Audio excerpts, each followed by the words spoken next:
বলুন তো দেখি এটা কি? চাইনিজদের মাথায় ঘুরে অদ্ভুত সব বুদ্ধি। যেমন এটা দেখে মনে হয় চাবির রিং জাতীয় কিছু হবে, অথচ এটা নাকি ইলেকট্রিক লাইটার। কে বুঝবে এটা লাইটার হতে পারে? সামনে দেখুন, এখানে একটি কয়েল দেখা যাচ্ছে পরিষ্কার, অন্যান্য ইলেকট্রিক লাইটারে যেটা দেখা যায়। তবে এটা নেই কোনো ব্যাটারি কিংবা কেবল সিস্টেম। পেছনে দেখুন টাইপ সি মেল পোর্ট আছে, যেটা সরাসরি অ্যাটাচ করা যায় ফোনের টাইপ সি পোর্টে। আরও অদ্ভুত বিষয়, এটার সুইচ চোখে দেখা যায় না, খুবই মজার একটি উপায়ে জ্বলে। চলুন দেখাই টেস্ট করে। আমার ফোনে এটা কানেক্ট করব। কানেক্ট হতে গ্রিন এলইডি জ্বলছে, কিন্তু দেখুন আর কিছুই হচ্ছে না। এখন কয়েল বরাবর একটা ফু দেব। এখন দেখুন আসল মজা, ফু দিতেই সুইচ অন হয়ে গেছে।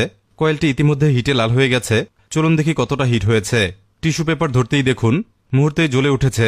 5 সেকেন্ডের মধ্যে অটো বন্ধ হয়ে যায়। এমনই মজার এটার ব্যবহার পদ্ধতি, এবং আসলেই এটা কাজ করে। অনেকেই ভাববেন এটার কারণে ফোন নষ্ট হয়ে যাবে।